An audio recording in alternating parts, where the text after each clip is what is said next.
Not every single activewear product belongs in your first drop. Some products ultimately look exciting on a mood board, they may be exciting in your head, you might even see competitors that you look up to putting out these items time and time again. But the reality is that some of these products are too expensive to produce. They're too hard to get the perfect fit across all sizes. They're too difficult to explain to the customer as to how it fits into your strategy and why they need it in their wardrobe. It's too risky to stock because you don't have a clear understanding of the supply, the demand, and the sizing. And ultimately, it is very, very easy for customers to compare your product, which could be a big risk from a new brand that they don't really know, to brands that they already know, love, and trust. And that's the mistake. A first drop for a new brand shouldn't allow customers to compare your brand against brands that they already trust. It should prove that your brand already knows what it's doing confidently and that it can stand out on its own two legs. So, without further ado, this is the number one mistake that founders make when selecting products, and these are the three key product categories that you need to avoid. My name is Shadi. I'm the co-founder and creative director of FittDesign, the world's first sportswear design agency, and I've worked with literally thousands of brands over the last 10 years to take them from an idea to a physical product in under 30 days. And I've seen trends with the brands that we work with that really excel. And sometimes doing less becomes more in terms of picking the right product category. So what are the product categories that we need to avoid? Well, that's exactly what we're going to be discussing in today's episode. A lot of founders choose to build their first activewear collection just centered around hype and excitement. They want to have leggings, they want to have sports bras, they want to have bodysuits, jumpsuits, they want to have a dress. And I can understand why. Because a larger and more varied collection with some of the more complex items that you see makes the product and makes the brand feel more serious. It gives the brand more content to shoot and it makes the brand feel bigger. But bigger is not necessarily always smarter when it comes to strategy. Because a brand new collection from a brand new brand has one job: to make the customer understand what the brand is and who it's for quickly, and to build up that trust from the go. So the wrong product and the wrong product categories can create hesitation from customers where they may choose not to buy from you, whereas in another case, if you've chosen the right product, they might have. Number one is to avoid high support, high impact, and highly specialized sports bras unless the fit is already proven and unless it makes sense within your brand strategy. If you're a general activewear brand for women that want to look and feel their best, going after a very highly tailored sports bra that is fully adjustable, that is meant to be a high impact bra with molded cups and a large emphasis on how the waistband works, how the support and the tension works, puts you at a big disadvantage. Because although this looks like the strongest item to have in your collection as a step one, going so specific can make the customer immediately feel not at ease, especially when your focus is on creating the perfect fitting sports bra and you're adding in all of the bells and whistles. It's a large undertaking that sucks a lot of your time and your effort. And if your effort is diverged and divided between different directions, you're not going to have enough resources to spend the time to really get that bra over the line to the standard that you want. And if one of the parts of the bra feels wrong or off, whether it's the sizing or the material or the cups, the customer is going to feel that immediately, and it's going to drive itself into all of the remaining items that you might have actually worked perfectly. The legging is a great option instead, because even if you don't have the perfect legging, it can be more forgiving, just given the way that a legging works. A t-shirt can be wearable even if the fit isn't perfect. When I say perfect, I mean 110% spot on. But a sports bra, especially a high impact, custom molded, cupped sports bra, has no room for error, especially if that's your main selling point. And with a bra, especially in this case, the customer has to feel safe, secure, and comfortable. If she feels exposed or restricted or that something is digging in, this doesn't work. This breaks the trust, and this doesn't get them to try some of your other products that they might have had a much better experience with. And for a brand new brand, the risk is that you launch a bra before you have enough experience to build the right bra, and before you have enough data to know what sizes are going to be the most popular, what cup sizes are going to be the most in demand. Are you going to do better with a high impact or a medium impact bra? So if you do launch a sports bra early, start with a low support or a medium support bra. Those are great options and they carry a lot less risk.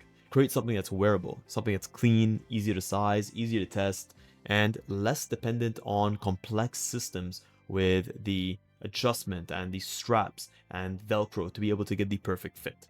Why I would avoid this first based on my experience is that high impact bras with complicated straps and custom molds offer a very attractive selling point, but in execution, it requires you to really truly understand your customer's physique, their needs, and their wants. And for a startup brand, that might be a tall order, so avoid it altogether. Number two is to avoid outerwear altogether unless you have proven product demand or unless this makes sense within your core demographic. This is the second product category that I would definitely avoid. These are things like your heavy puffer jackets, your puffer vests, your windbreakers, your technical outer shell layers. Although those can look great, they can feel great, they're extremely expensive to do correctly. And if you do want to do them correctly, you need access to factories and fabrics that typically will charge higher prices and require larger minimums so that you can get access to the technology and the fabric that's necessary. Outerwear in general is more expensive. You're using more fabric, more layers of fabric. You have more trims, more zippers, lining. This also means a higher sample cost, a higher bulk order cost, higher shipping cost. And for a brand new company that's so focused may not be on outerwear, this may be harder to sell because you have to overcome a larger threshold of trust with your customer. The customer may not know your fit yet. They may not know your quality yet. They may not know if your brand is actually worth that higher price point that a great quality technical jacket requires you and forces you to sell the product at. So this is why for a strong activewear brand, you're going to start with clearer products that are more simple and more dailyable. This is why brands like Vuori, for example, launched with simple men's activewear and then later expanded into some of their more technical categories that they're in today. This is the lesson. Outerwear is often better as a second or third phase to building your brand and expanding. First is prove that your customer actually wants your core product category. These are things like your t-shirts, your tank tops, your shorts, your leggings, your sports bras. And then go and expand into higher margin items like your technical activewear. First, drop the basics and then expand from there. Number three is to avoid the novelty products that require you to explain yourself and to educate your customer way too much, especially if you are going for more of a general health and wellness, fitness, activewear, Pilates, yoga brand. The more specific and more niche your product, sometimes that's great. But if that's not your focus with the brand, you just want to offer great quality products designed for a specific lifestyle and specific customer in mind, then going after novelty products, things like an unusual bodysuit, or a very complicated cutout sports bra and legging set, or a hybrid garment that has too many use cases. It's a packable windbreaker that can have its sleeves zipped off and it has the adjustability. You can turn it into a dress. This makes the product look interesting, but it actually forces the customer to ask, would I actually wear something like this? And that question is dangerous because if the customer has to think too hard, that's usually where trust is lost. That's where they don't buy. So for a first drop, I would create a product set that customers can understand within seconds. What it is, when do I wear it, how does it fit into my life, and why should I choose this over what I already own and what I'm already interested in.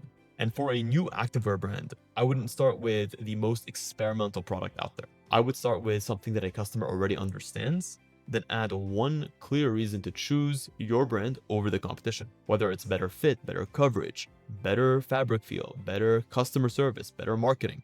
A different product is only good when it makes the product easier to want. When a product is different for the sake of being different, that just creates confusion, which pushes the customer away from you. So what should you launch instead? If those are the products to avoid, then what is the key way to build a strong activewear capsule as a step one? The first products should be built around products that are easier to understand, easier to fit, easier to price, and easier to rewear.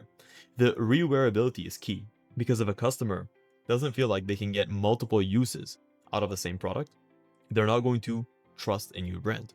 They're going to think to themselves, if I don't end up liking this product for any reason because of its complexity, I've already purchased from a new brand, I'm taking a risk, and at the same time, I'm not going to get that maximal use out of the product. So a few examples of multi-use or great starting activewear might be a clean legging that has a clear fit purpose and a clear function purpose, whether it's for Pilates or yoga. Any question that is answered there is key. Or a simple low to medium crop or semi-cropped sports bra. A fitted or relaxed training top is key. A short that solves a real comfort problem or a real functional problem, whether your shorts are for lounging or whether your shorts are for squatting or for running. A simple layering piece that just offers comfort at a specific climate at a fair price point, or an entry level price point. And for men's activewear, what I would consider is a strong training short or a performance t-shirt or a daily lifestyle t-shirt or maybe a pump cover or an oversized hoodie, perhaps even a jogger. Those are all great examples. And you can even, if you wanted to get a little bit more sort of risky, go for a base layer compression top or compression pants as well. The point isn't to make boring products that everyone else has. You know, guys, that I'm a huge component of building your niche, understanding your market, differentiating yourself, creating quality and premium product, because at the end of the day, if you're going to go to market, you can't go in with the same execution that every single person has. You need to understand the fundamentals of creating desire and demand, and that starts with creating great product. But it doesn't mean unique product for product's sake. This is the pattern that you see brands like Gymshark, Lululemon do. Strong brands start with products that they can prove they can sell, and then they create the products that they always wanted to make all along once they have that proven demand. They do this because they understand the customer, and then they tailor their vision for the finished product with what they've understood the customer wants, whether it's sizing, materials, silhouettes. So to recap, if I was in your shoes and I was starting off today, the 3 product categories that I would avoid would be a complex, high impact, highly tailored sports bra. It'd be novelty items like very complex bodysuits or transformable products like zip-off pants or anything that has this high degree of complexity. And third, technical outerwear before I've earned the right to include technical outerwear in my collection. Not because any of these products are bad or not because you can't build a successful brand off of these product categories. Thousands of brands have done so. It's because these are the products that require the most amount of upfront investment, amount of expertise, strategy, and a deep understanding of your customer, where as a startup brand, you might not have that yet. And if you guys want my personal guidance on how you can pick the right products for your category and your niche, so that you're not picking the products that are out of the intensity and the complexity that is suitable for a startup brand. You don't want to make the mistakes that other founders have made by picking the wrong products. You can check the link in the description to apply to work with us one-on-one. And we'll get back to you within literally 5 minutes with a clear production roadmap on how we can take your product and turn it into a physical reality in under 30 days. Guys, and I say this from the very bottom of my heart, thank you so much for tuning in to this episode of Fit Design TV. Until next week's episode, stay awesome.